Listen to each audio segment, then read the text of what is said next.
नमस्कार दोस्तों, स्वागत है आपका अंचल पर इस वक्त की बड़ी खबर के साथ एक बार फिर से आपके सामने मौजूद, जहां पर चलेंगे सबसे पहले और बड़ी खबर में आपको बताएंगे दोस्तों की भारत जोड़ो यात्रा में राहुल गांधी आज हैदराबाद के चार मीनार पर लहराएंगे तिरंगा। कांग्रेस पार्टी ने पूरी तैयारी कर ली है। इसी के साथ में चलेंगे एक और बड़ी अपडेट की तरफ, जहां पर देश की संस्थानों को आरएसएस के चंगुल से मुक्त कराएगी कांग्रेस पार्टी। राहुल गांधी ने सरकार बनने के बाद किस तरीके से लिया जाएगा एक्शन, इसको लेकर पूरा एक रोड मैप दिया है दोस्तों। इसी के साथ में आपको बताएंगे राहुल गांधी ने गुजरात के चुनाव को लेकर आम आदमी पार्टी पर जमकर निशाना साधा है दोस्तों। बताएंगे आपको क्या कुछ कहा है उन्होंने आम आदमी पार्टी के बारे में। और इसी के साथ में प्रियंका गांधी हिमाचल प्रदेश में उतरने के साथ ही बड़े वादे कर गई। पहले कैबिनेट में ही रोजगार का अंबार लगाएगी कांग्रेस पार्टी। एक के बाद एक बड़े ऐलान किए गए दोस्तों। क्या कुछ कहा गया है इसकी अपडेट भी आप तक पहुंचाएंगे। इसी के साथ में दोस्तों बिहार के अंदर तेजस्वी यादव को आगे बढ़ाने की बात कह गए नीतीश कुमार। जमकर कयास लगाए जा रहे हैं तेजस्वी यादव के मुख्यमंत्री बनने को लेकर, और अमित शाह का हुआ है विरोध। साथ साथ दोस्तों प्रधानमंत्री नरेंद्र मोदी ने गुजरात में पुल के गिरने पर प्रधानमंत्री मोदी ने दुख जाहिर किया, जिसके बाद कांग्रेस पार्टी के लोग ऐसी तस्वीर लेकर आए हैं कि प्रधानमंत्री मोदी के दावे पर सवाल उठने लगे हैं दोस्तों। बताएंगे पूरा मामला क्या है। और इसी के साथ में गुजरात में कांग्रेस पार्टी अंडरग्राउंड चला रही है अपना मिशन। चिट्ठी वायरल होने के बाद आम आदमी पार्टी और बीजेपी में मचा है हड़कंप, उड़ गए होश। बताएंगे इसके बारे में विस्तार से पूरी जानकारी। लेकिन उससे पहले अगर आप भी मानते हैं कि कांग्रेस पार्टी की भारत जोड़ो यात्रा तेलंगाना के साथ साथ गुजरात और हिमाचल प्रदेश में भी अपना असर दिखा रही है, तो इस वीडियो को लाइक करके लाल बटन दबाकर चैनल को सब्सक्राइब करके घंटी को दबाकर कमेंट बॉक्स में जय हिंद जय भारत जरूर लिखिएगा दोस्तों। चलते हैं सबसे पहले और बड़ी खबर की तरफ, जहां पर कांग्रेस पार्टी के पूर्व अध्यक्ष और सांसद राहुल गांधी की अगुवाई में भारत जोड़ो यात्रा के 54वें दिन पूरे हो चुके हैं, जिसमें 1200 किलोमीटर की यात्रा पूरी हो चुकी है दोस्तों। कांग्रेस पार्टी की भारत जोड़ो यात्रा इन दिनों तेलंगाना में घूम रही है, जहां पर राहुल गांधी के साथ पार्टी के नेता मौजूद रहे दोस्तों। आपको बता दें कि तेलंगाना के शादनगर के अंदर पदयात्रा की गई और इस दौरान राहुल गांधी के साथ कांग्रेसी कार्यकर्ता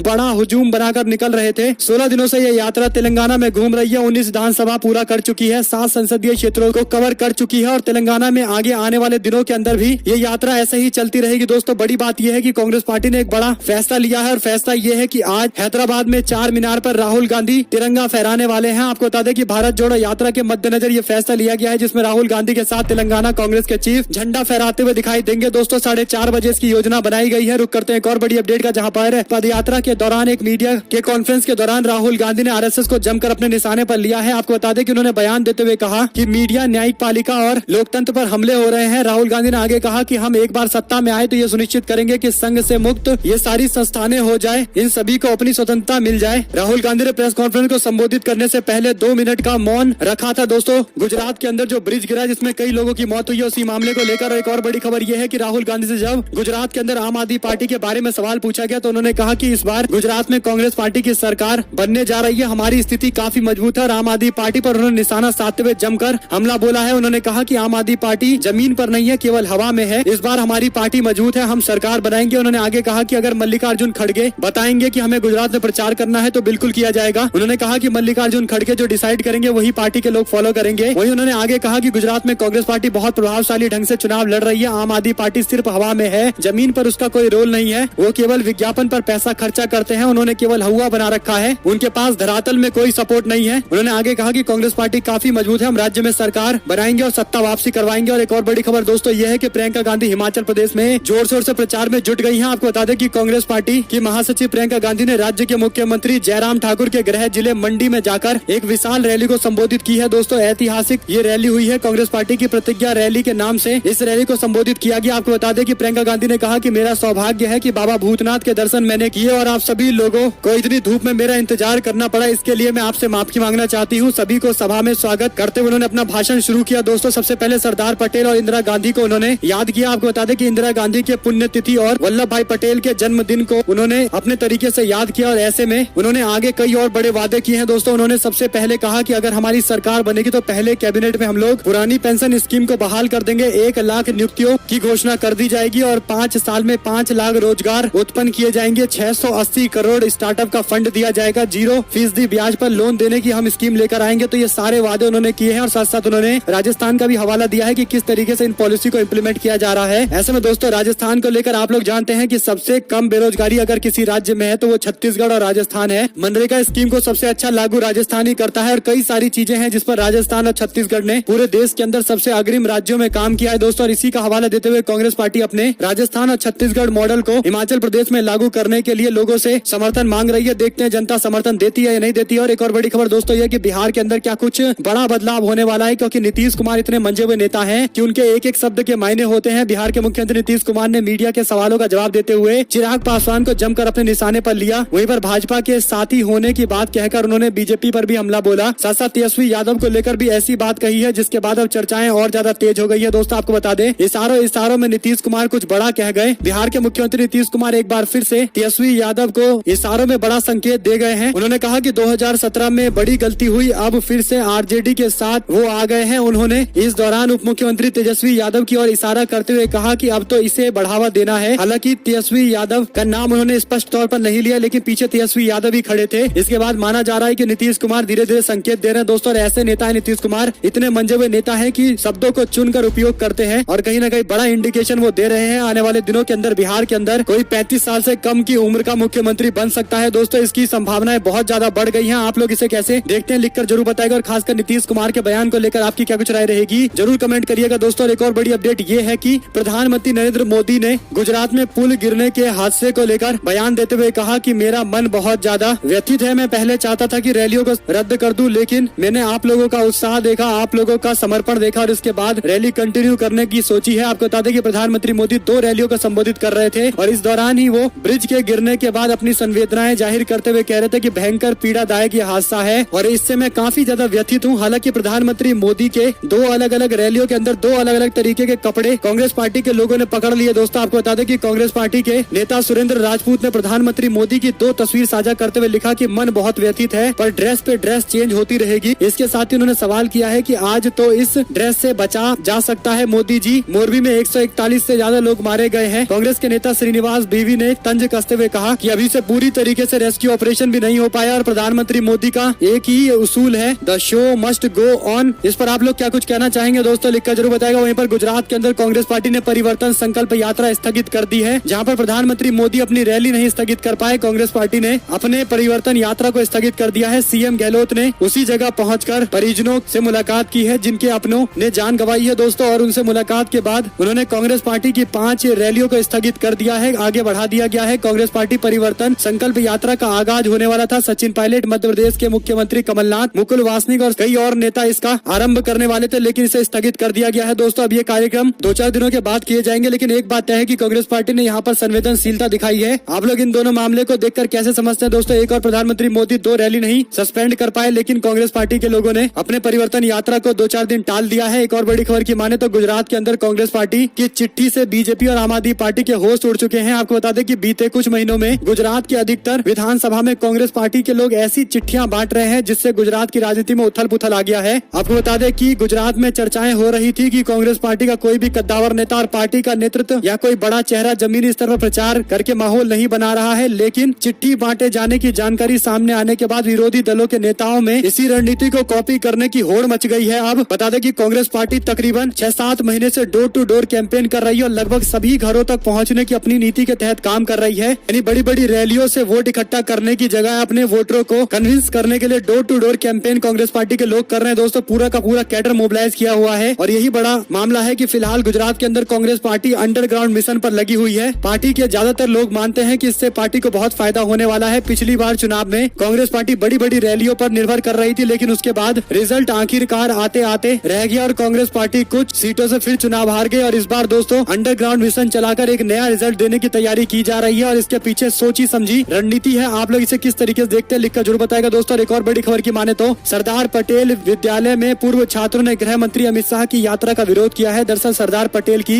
147वीं जयंती मनाने को लेकर सोमवार को केंद्रीय गृह मंत्री विद्यालय आने वाले थे। विद्यालय के 237 पूर्व छात्रों ने विद्यालय प्रबंधन को एक ईमेल लिखा है जिसमें अमित शाह के यात्रा का विरोध किया गया है। विद्यालय के प्रिंसिपल अनुराधा जोशी और लुटियंस दिल्ली संस्थापक को चलाने वाली गुजरात एजुकेशन सोसाइटी को एक ईमेल मिला है जिसमें 237 पूर्व छात्रों ने विशेष रूप से ध्रुवीकरण के मौजूदा माहौल में अमित शाह जैसे राजनीतिक व्यक्ति को आमंत्रित करने से स्कूल को लोकाचार जो संविधान और बहुलतावाद के लिए खड़ा है वहां आलोचना के प्रति संवेदनशील हो जाएगा और कमजोर हो जाएगा। देश में फैल रही नफरत और हिंसा को बड़ा कारण बताया गया है दोस्तों अमित शाह का कार्यक्रम नहीं कराने के लिए। और कुल मिलाकर इस तरीके के विरोध देखने के बाद अब ये राजनीति में बहस का मुद्दा भी बन सकता है। वहीं आपको बता दें कि हिमाचल प्रदेश के विधानसभा चुनाव से पहले पार्टी में घमासान मचा है। सत्तारूढ़ भारतीय जनता पार्टी के 4 पूर्व विधायकों को पार्टी ने निलंबित कर दिया है। इन 4 पूर्व विधायकों को इस विधानसभा चुनाव में टिकट नहीं मिल रहा था, जिसके बाद इन लोगों ने पार्टी के खिलाफ निर्दलीय उम्मीदवार के तौर पर चुनाव लड़ने का फैसला किया है दोस्तों, जिसके बाद पार्टी ने इन पूर्व विधायकों पर कार्रवाई करने का फैसला लिया है। कुल मिलाकर हिमाचल हिमाचल प्रदेश में बीजेपी में बगावत रुकने का नाम नहीं ले रहा और इस तरीके से अब पूर्व एमएलए और वरिष्ठ नेताओं के खिलाफ भी बीजेपी को कार्रवाई करनी पड़ जा रही है। यहाँ तक कि 6-6 सालों के लिए सस्पेंड करना पड़ रहा है दोस्तों। और एक और बड़ी अपडेट की माने तो कांग्रेस का घोषणा पत्र 8 नवंबर को आएगा। पेंशन और नौकरी जैसे कई सारे वादे किए जाएंगे। राहुल गांधी ने कहा कि हम गुजरात में राजस्थान के सामाजिक सुरक्षा मॉडल को लागू करेंगे और प्रत्येक परिवार स्वास्थ्य की गारंटी के लिए 10 लाख रुपए का चिकित्सा बीमा प्रदान करेंगे। हम एक मुफ्त रसोई भी चलाते हैं जहां 8 रुपए में भोजन मिल जाता है। 100 दिनों के बजाय हम मनरेगा 125 दिनों का करेंगे। 125 दिनों के रोजगार की गारंटी दी जाएगी। इसी के साथ में राहुल गांधी ने कांग्रेस पार्टी का पक्का वादा बताते हुए ये सारी चीजें गिनवाई है दोस्तों। और कहीं न कहीं राजस्थान को कोट करके उन्होंने बता दिया है कि गहलोत सरकार के द्वारा किए जा रहे काम को लेकर कांग्रेस पार्टी के लीडरशिप काफी ज्यादा प्राउड है। और यही बड़ा कारण है कि अशोक गहलोत का नेतृत्व अभी बदलेगा ऐसा बहुत दूर दिखाई पड़ता है। नजदीक में ऐसा कुछ नहीं होगा दोस्तों। लेकिन सचिन पायलट को भी कांग्रेस पार्टी संगठन मजबूत करने की जिम्मेदारी लगातार दे रही है और कांग्रेस पार्टी के नेता सचिन पायलट भी जमकर इस भूमिका में काम कर रहे हैं। देखते हैं आगे आने वाले दिनों के अंदर दोस्तों किस तरीके का फैसला कांग्रेस पार्टी का रहेगा। और एक और बड़ी खबर की माने तो भाजपा के प्रत्याशी का कांग्रेस कैंडिडेट पर निशाना। बोले हरदीप बावा हमारे क्षेत्र के मूल निवासी नहीं है। और इस तरीके की राजनीति अब हिमाचल प्रदेश में देखने को मिल भी रही है। वहीं पर बीजेपी में शामिल हो गई द्रंग से आम आदमी पार्टी प्रत्याशी सुनीता। प्रदेश अध्यक्ष सुरेश कश्यप ने स्वागत किया है। बोले दिशा विहीन पार्टी बनी कांग्रेस। आपको बता दें कि आम आदमी पार्टी के प्रत्याशी भारतीय जनता पार्टी में जाकर शरण ले रहे हैं दोस्तों। और ऐसे लोग ले रहे हैं जो आम आदमी पार्टी की ओर से कैंडिडेट बनाए गए हैं, यानी जो अरविंद केजरीवाल हिमाचल प्रदेश में आकर सरकार बनाने की बड़ी बड़ी दावे बड़े बड़े बातें कर रहे थे और पंजाब जीतने के बाद अति उत्साहित हो गए थे। उन्हें अब जमीनी हकीकत हिमाचल प्रदेश में समझ में आने लगी है दोस्तों। और उसके बाद जिन नेताओं को उन्होंने टिकट बांटे हैं वही नेता बीजेपी के कैंडिडेट के शरण में चले गए हैं। आप लोग इस पर क्या कुछ कहना चाहेंगे लिखकर जरूर बताएगा। और एक और बड़ी खबर की माने तो राहुल गांधी के ट्वीट से गहलोत को बड़ी मजबूती मिली है। राजस्थान की गवर्नेंस को सराहा जा रहा है। गुजरात चुनाव में राजस्थान के गवर्नेंस का मॉडल यूज किया जा रहा है दोस्तों। वहीं पर रॉबर्ट वाड्रा ने राहुल गांधी की तुलना साईं बाबा से की। कहा उनकी सोच साईं बाबा के सम्मान है। उम्मीद है कि उन्हें आशीर्वाद जनता देगी। साथ साथ दोस्तों अखिलेश यादव का बीजेपी पर हमला। पूछा किसानों को गन्ने के बकाया भुगतान निश्चित तारीख पर कब मिलेगा, कब ऐसा होगा कि लोगों को समय पर उनका भुगतान मिलेगा। आपको बता दें कि उत्तर प्रदेश के लखीमपुर खीरी के गोला गोकर्णनाथ विधानसभा सीट पर उपचुनाव हो रहा है। इस उपचुनाव में समाजवादी पार्टी भाजपा के बीच में तीखी नोकझोंक देखने को मिली है। प्रदेश के मुख्यमंत्री आदित्यनाथ योगी और अखिलेश यादव एक दूसरे पर निशाना साध रहे हैं। अखिलेश यादव ने कहा कि लखीमपुर खीरी में भाजपा की डबल इंजन की सरकार चलाने वाली झूठी उपलब्धि बताने के टाइम में ये बताना नहीं भूली कि महंगाई, बेरोजगारी और टाइगर से बचाने के लिए क्या क्या कर रहे हैं और किसानों को गन्ने के बकाया का भुगतान करने की निश्चित तारीख क्या होगी और धान की खरीदी कब होगी। ये सवाल अखिलेश यादव ने उठाए दोस्तों। वहीं पर प्रधानमंत्री नरेंद्र मोदी 2016 में बंगाल के अंदर एक रैली को संबोधित कर रहे थे और उसी दौरान एक फ्लाईओवर गिर गया था। प्रधानमंत्री मोदी वहां पर भाषण देते हुए कह रहे थे कि ये एक्ट ऑफ गॉड नहीं है बल्कि एक्ट ऑफ फ्रॉड है, जिसकी जमकर आलोचना की गई। लोगों ने कहा कि इस तरीके के आपदा वाले मामले पर भी प्रधानमंत्री राजनीति करने से पीछे नहीं हट रहे। जबकि राहुल गांधी से गुजरात में ब्रिज गिरने वाले मामले पर सवाल पूछा गया तो उन्होंने ये नहीं कहा कि भारतीय जनता पार्टी सरकार में भ्रष्टाचार है और इस पर कोई राजनीति करने से उन्होंने अपने आप को दूर रखा। उन्होंने कहा कि आपदा में राजनीति नहीं करेंगे। उन्होंने इस बात को स्पष्ट कर दिया दोस्तों और कोई जवाब नहीं दिया उस मामले पर। एक तरीके समझ सकते हैं कि पॉलिटिक्स में भी एक हाई लेवल की वर्च्यू होती है जिसे कुछ नेताओं को फॉलो करनी चाहिए और खासकर बड़े पद पर बैठे नेताओं को फॉलो करनी चाहिए। लेकिन प्रधानमंत्री मोदी से कई बार लोग उम्मीद करते हैं और कई बार उनकी उम्मीदें फेल हो जाती है। आप लोग इस पर क्या कुछ कहना चाहेंगे लिखकर जरूर बताएंगे दोस्तों। हिमाचल प्रदेश को लेकर एक बड़ी अपडेट ये आ रही है कि तकरीबन 21 बीजेपी के नेता हैं अब तक जो बगावत कर चुके हैं, जिन्होंने अपना नामांकन वापस नहीं लिया है। भाजपा के बड़े बड़े नेताओं ने समझाने की बहुत कोशिश की लेकिन समझा नहीं पाए और अब उनको सस्पेंड ही किया जाएगा दोस्तों। और इसी के साथ में अशोक गहलोत ने बीजेपी पर हमला बोलते हुए कहा कि सिर्फ जांच से काम नहीं चलेगा। मोरबी पुल वाले हादसे मामले को लेकर हम दोषियों को सजा दिलवाने की मांग करते हैं। अगर सरकार ऐसा नहीं कर पाई तो उनको इस्तीफा तत्काल प्रभाव से देना चाहिए। वहीं पर दोस्तों मोरबी कोलैप्स मामले को लेकर ये भी जानकारी आ रही है। साक्षी जोशी जो पत्रकार है उन्होंने जानकारी दी है कि 17 रुपए का टिकट लिया जा रहा था इस ब्रिज पर जाने के लिए। क्या यही सरकार की व्यवस्था थी क्या? जिस ब्रिज को सही से मेंटेन नहीं किया गया, मेंटेनेंस नहीं रखा गया, उसमें भी 17 रुपए का पास मांगा जा रहा था। क्या इसी तरीके की चीजें की जा रही थी? ये अपने आप में एक बड़ा सवाल खड़ा कर गया है दोस्तों। एक और बड़ी अपडेट की माने तो एमसीडी चुनाव में बीजेपी ने अपने सभी मौजूदा पार्षदों के टिकट काटने का फैसला लिया है। आम आदमी पार्टी के नेता दुर्गेश पाठक ने दावा किया है। दुर्गेश पाठक ने कहा कि दिल्ली की जनता पूछती है कि आप पार्षदों के टिकट क्यों काटते हो। ये तो साफ हो गया है कि सभी पार्षद भ्रष्ट हैं। इसी कारण इन्होंने 2022 में भी सभी पार्षदों का टिकट काटने का निर्णय लिया है। बीजेपी ने 2017 के चुनाव में भी सारे पार्षदों का टिकट काट दिया दोस्तों और नए पार्षदों को मैदान में उतारा था। और इस बार आम आदमी पार्टी इसी मुद्दे पर आगे बढ़ रही है और ऐसे में सवाल ये खड़ा होता है कि अगर इन पार्षदों ने अच्छा काम किया है तो इनको दोबारा बीजेपी रिपीट क्यों नहीं कर रही? क्या बीजेपी मान चुकी है कि ये लोग भी एमसीडी में सही से काम नहीं कर पाए और भाजपा ने क्या ये एडमिट कर लिया है कि इनके पार्षद पूरी तरीके से फेल रहे हैं और इसीलिए क्या इनका टिकट काटा जा रहा है? कई सारे सवाल है। आम आदमी पार्टी ने जनता के बीच में इसी तरीके के सवाल रख दिए हैं। वहीं दोस्तों प्रशांत किशोर ने बताया कि भाजपा को रोकने का फॉर्मूला, उन्होंने कहा कि मुझे 10 साल लग गए ये समझाने में। दरअसल दोस्तों प्रशांत किशोर ने बिहार के मुख्यमंत्री नीतीश कुमार के द्वारा उन्हें बुलाए जाने पर चर्चा पर भी अपना पक्ष रखा है। उन्होंने कहा कि सीएम ने मुझे कई बार आमंत्रण दिया फिर भी मैं नहीं गया। उन्होंने कहा कि जेडीयू के राष्ट्रीय उपाध्यक्ष रहते हुए जब मुझे पता चला कि मेरी पार्टी में सीए एनआरसी के पक्ष में वोट किया है तो मैंने नीतीश कुमार से पूछा कि ऐसा आपने क्यों किया। तब नीतीश कुमार ने कहा कि मैं दौरे पर था, मुझे इसकी जानकारी नहीं थी, मगर हम इसे बिहार में लागू नहीं होने देंगे। प्रशांत किशोर ने कहा कि मैं तभी समझ गया कि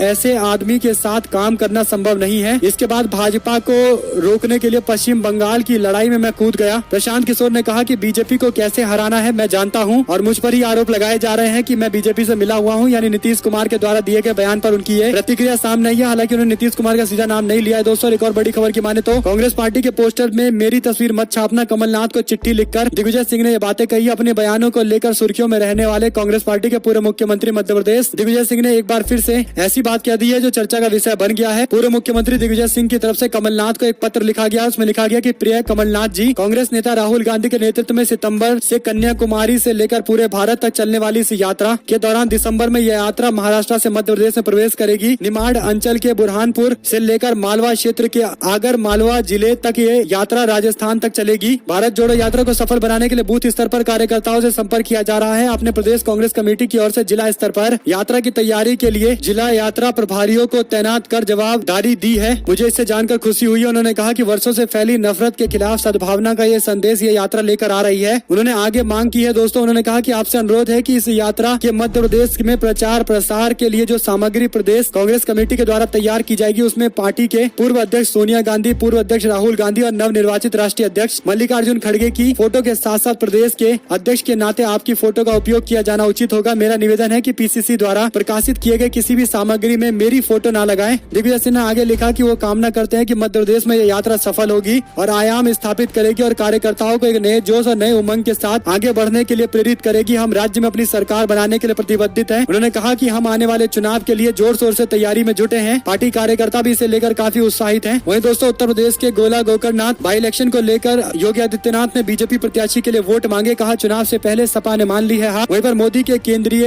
राज्य मंत्री पर बिफरी बीजेडी, आचार संहिता के उल्लंघन का आरोप लगाकर लिखी चुनाव आयोग को चिट्ठी। वहीं पर हिमाचल चुनाव के मद्देनजर बीजेपी और कांग्रेस दोनों ने अपना अपना वॉर रूम तैयार कर रखा है। दोस्तों हिमाचल प्रदेश में कांग्रेस पार्टी ने अपने वॉर रूम में फेसबुक पर ज्यादा फोकस दिया हुआ है, जिससे जनता से संपर्क साधे जा रहे हैं। आपको बता दें कि फेसबुक पर हिमाचल प्रदेश कांग्रेस के ज्यादा फॉलोवर है बनस्पत बीजेपी के, और यही बड़ा कारण है कि सोशल मीडिया साइट का इस्तेमाल करके कांग्रेस पार्टी अपनी रीच को बढ़ाना चाहती है और हिमाचल प्रदेश जहां पर वोटर तक पहुंच पाने में काफी ज्यादा मुशक्कत करना पड़ता है। दोस्तों इंटरनेट और डिजिटल माध्यम से उन तक पहुंचने की हर संभव कोशिश की जा रही है। कांग्रेस पार्टी भी इस तरीके का अभियान चला रही है, बीजेपी भी चला रही है। देखते हैं दोनों में से किसको ज्यादा एडवांटेज मिलता है। इसी के साथ में एमपी में हिंदुत्ववादी नेता ने मुसलमानों का डर दिखाकर किसानों से सस्ते दाम में जमीन खरीद ली है। दोस्तों मध्य प्रदेश के खरगोन जिले का यह मामला है, जहाँ पर बीजेपी के नेता रंजीत सिंह दांडीर पहले बजरंग दल में थे। आरोप है कि उन्होंने तंजीमें जरखेज नामक संस्था बनाकर 2000 के दशक में किसानों से कई एकड़ जमीन ये डर दिखाकर सस्ते दाम में खरीद ली कि इस पर बूचड़ खाना बनने वाला है। सौदा होने के बाद संस्थान का नाम बदलकर पीसी महाजन फाउंडेशन कर दिया गया और जनता को मूर्ख बनाने का ये पूरा मामला सामने आया। दोस्तों फाउंडेशन के निदेशक रवि महाजन ने कहा कि हम केवल जमीन का सदुपयोग कर रहे हैं। उन्होंने बताया कि आवासीय भूखंडों के अलावा आवारा गायों के लिए गौशाला का भी प्रबंध किया जा रहा है। लेकिन सवाल ये खड़ा होता है कि लोगों को गलत जानकारी देकर मुस्लिमों का डर दिखाकर ये जमीन क्यों ली गई? क्या इसके पीछे बदनीयत थी? साफ तौर पर दोस्तों इस पर जवाब देना चाहिए। वहीं आपको बता दें कि यादव पुलिस कर्मियों को जबरन छुट्टी पर भेज रहे हैं योगी आदित्यनाथ। उत्तर प्रदेश के लखीमपुर खीरी के गोला गोकर्णनाथ विधानसभा सीट पर हो रहे उपचुनाव को लेकर समाजवादी पार्टी के मुखिया अखिलेश यादव ने राज्य की योगी सरकार पर बड़ा आरोप लगाया है। अखिलेश यादव ने कहा कि इलाके में यादव सरनेम वाले पुलिस कर्मियों को चिन्हित करके उन्हें जबरन छुट्टी पर भेजा जा रहा है। भाजपा उम्मीदवार की चुनावी सभा में सरकारी कर्मचारियों को हिस्सा बनाया जा रहा है। अखिलेश यादव ने कहा कि गोला सीट पर उपचुनाव में सपा उम्मीदवार को धारा 110 की नोटिस देना निष्पक्ष चुनाव की मर्यादा के खिलाफ है। भाजपा के 40 मंत्री अपनी सुरक्षा के साथ इस विधानसभा में मौजूद हैं और आतंक फैला रहे हैं। सपा प्रमुख ने रविवार को जारी बयान में कहा है कि इस क्षेत्र में भाजपा नेताओं के द्वारा भय और प्रलोभन के माध्यम से वोटिंग को प्रभावित करने की हर संभव कोशिश की जा रही है। इलेक्शन कमीशन ऑफ इंडिया को इस मामले पर संज्ञान लेना चाहिए। वही दोस्तों एक महीने में 136 विज्ञापन फूंक डाले 2.37 करोड़ रुपए। पंजाब के सरकारी खजाने से गुजरात में आम आदमी पार्टी का प्रचार किया जा रहा है। दिल्ली की अरविंद केजरीवाल सरकार का प्रचार पंजाब के फंड से किया जा रहा है। दोस्तों यानी पंजाब के लोगों के साथ इतना बड़ा अन्याय किया जा रहा है केवल अपने चेहरा चमकाने के लिए। वहीं पर द वायर के संस्थापक सिद्धार्थ वरदराज के घर पहुंची दिल्ली पुलिस, ले रही है तलाशी। झूठा आर्टिकल छापने के मामले पर यह कार्रवाई की जा रही है। दोस्तों अगर आप लोग को भी खबर अच्छी लगी हो तो इस वीडियो को लाइक करके लाल बटन दबाकर चैनल को सब्सक्राइब करके घंटे दबाकर कमेंट बॉक्स में जय हिंद जय भारत जरूर लिखिएगा। दोस्तों अपने साथ बने रहने के लिए आप सभी लोगों का बहुत बहुत धन्यवाद। देख रहे थे आपका अपना चैनल जय हिंद जय भारत मातरम।